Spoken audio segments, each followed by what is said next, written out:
Testez vos connaissances. Quelle voiture de collection rare possède le célèbre guitariste Mark Knopfler? Et essayez aussi celle-ci. Quel type de collection Mark Knopfler a-t-il vendu aux enchères pour plus de 8 millions de livres au profit d'une œuvre caritative?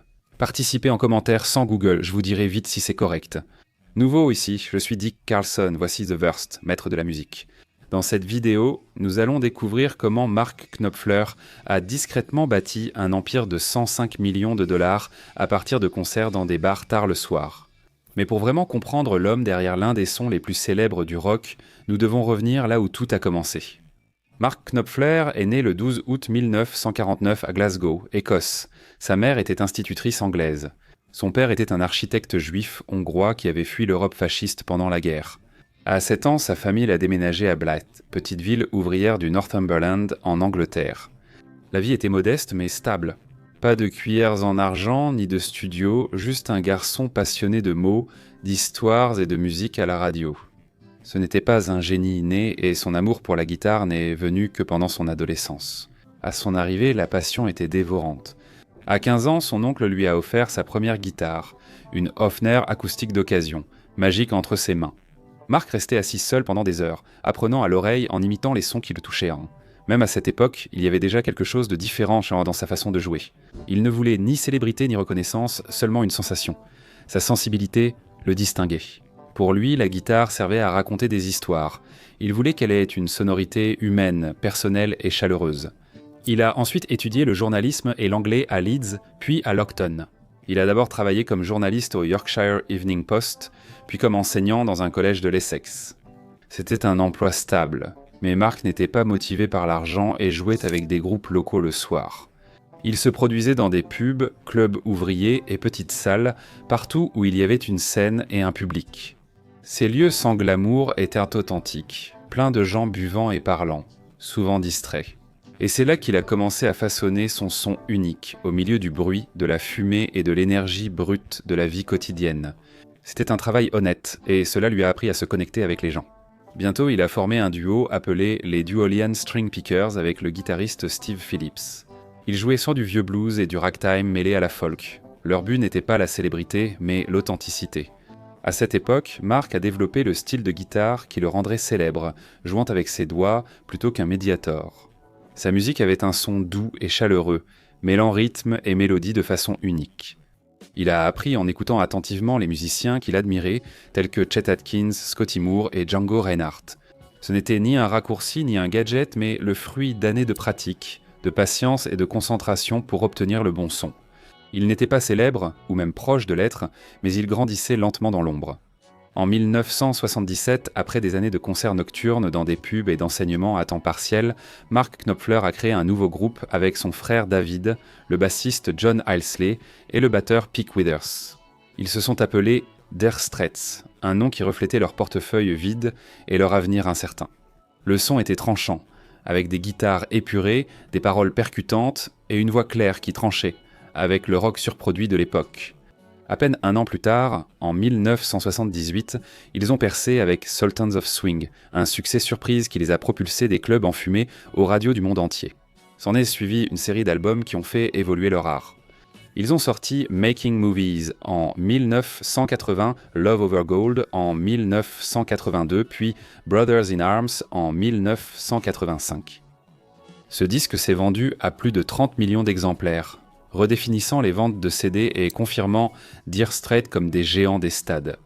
Avec le succès était venu l'argent, et au milieu des années 80, Mark était l'un des musiciens les mieux payés de la planète. Il ne l'a pas montré. Il a acheté une élégante maison de ville à Londres, une maison à la campagne, et a commencé à collectionner des guitares vintage. Cette collection rassemblait des Fender sur mesure, des Gibson d'avant-guerre et d'anciens résonateurs des années 30, tous sélectionnés et joués avec soin. À cette époque, sa vie personnelle s'est également stabilisée. Il a épousé Lord Salomon en 1983, et en 1987, ils ont eu des jumeaux. Pourtant, il est resté à l'écart des projecteurs, évitant la presse et les excès, préférant les matinées tranquilles aux scènes de célébrités. À huis clos, il était infatigable. Mark écrivait, arrangeait et produisait presque chaque morceau de Dire Straits, tout en collaborant aussi avec des géants comme Bob Dylan, Tina Turner et Sting. Il a composé pour des films comme Local Hero, Cal et Princess Bride, privilégiant l'émotion à l'esbrouf en associant mélodie et histoire. Au début des années 90, Dire Straits était devenu l'un des groupes les plus populaires au monde.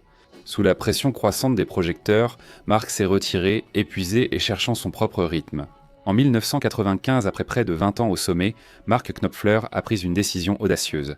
Il a dissous Dire Straits. La célébrité et les tournées s'étaient trop éloignées de la discipline tranquille qui l'avait attiré vers la musique. Prêt à repartir à ses conditions, il a sorti Golden Heart, son premier album solo, en 1996. Cette collection de chansons plus douces et personnelles marquait un nouveau départ que les fans ont immédiatement apprécié. À cette période, son mariage avec Lourdes s'est terminé. Mark a ensuite rencontré l'actrice et romancière britannique Kitty Aldridge. Leur lien fut immédiat et fort. Mariés en 1997, ils auront 2 filles. C'est à ce moment de sa vie qu'il s'est éloigné des projecteurs. Mark s'est éloigné de la ville pour trouver le calme et bâtir une vie plus paisible, loin des projecteurs. Il passait le plus clair de son temps dans un vaste domaine des Highlands écossais, entouré de jardins, de collines et d'air pur. Sa maison élégante et discrète était remplie de meubles anciens, de bois chaleureux et d'un studio soigneusement aménagé. Ce studio British Grove, hybride analogique numérique, fut ensuite reconnu comme l'un des plus avancés du Royaume-Uni. Des groupes comme les Rolling Stones et Eric Clapton y enregistreront plus tard, mais il avait été pensé pour la méthode de travail de Knopfler. Avec le temps, sa passion pour les instruments s'est étendue à la collection de voitures classiques. Il a discrètement constitué une petite mais extraordinaire collection. Parmi ses pièces les plus précieuses, une Maserati 300S, l'une des 26 construites, vaut plus de 3 millions de dollars. C'est une icône de course vintage des années 1950, autrefois pilotée par des légendes. À côté, il possédait également une Austin Elayscent S des années 1960, le modèle exact qui a couru au Mans. Ces voitures n'étaient pas en showroom, mais utilisées, réglées et intégrées à son quotidien. Il a dit préférer les machines ayant une histoire. Chacun de ces véhicules était entretenu avec amour, conduit sur les routes de campagne et gardé loin des paparazzis. Dans son atelier, son amour de la précision persistait. Il investissait dans des amplis sur mesure, des consoles analogiques et des micros vintage. Ce matériel, sélectionné pour sa sonorité et non son prix, valait des millions. Pour Mark, la musique était avant tout une affaire de ressenti. Bien qu'il ait quitté les grandes tournées, il est resté proche de la musique. Il a travaillé en étroite collaboration avec des artistes qu'il admirait, enregistrant avec Emmylou Harris, Eric Clapton et son héros de toujours, Chet Atkins. Ces collaborations, toujours réfléchies, n'étaient jamais précipitées, la célébrité lui étant indifférente. La chanson comptait, et en coulisses, Mark faisait discrètement des dons à des œuvres caritatives, soutenait l'éducation musicale et vendait aux enchères des guitares de sa collection pour de bonnes causes. Mais il en parlait rarement.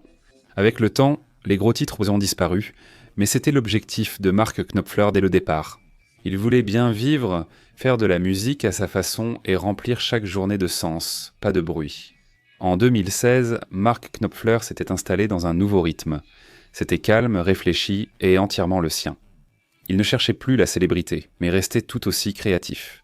En 2018, il a sorti Down the Road Wherever, un album rempli d'histoires, de mélodies douces et de cette sonorité de guitare inimitable.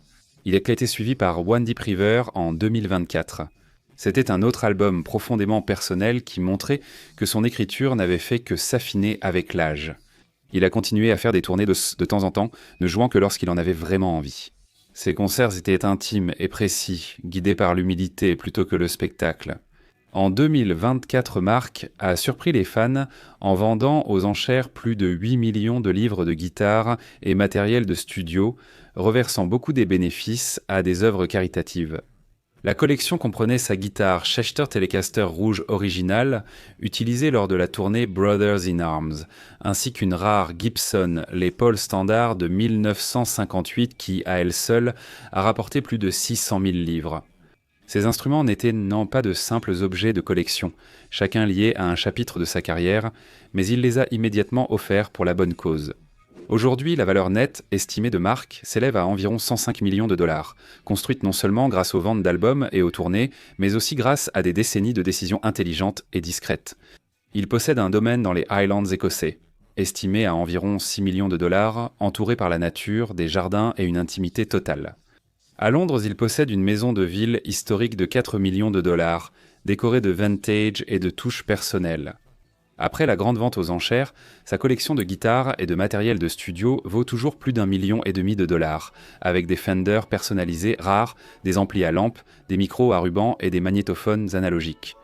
Chaque objet de son studio a une utilité et une histoire. Malgré sa réussite, il choisit une vie quotidienne simple. Mark trouve de la joie dans les petites choses comme naviguer au large des côtes, s'occuper de son jardin de roses ou régler des voitures classiques dans son garage. Il écrit toujours ses paroles à la main, souvent lors de longues sessions, entouré de livres anciens, de carnets et de vieux disques vinyles qui jouent en fond sonore.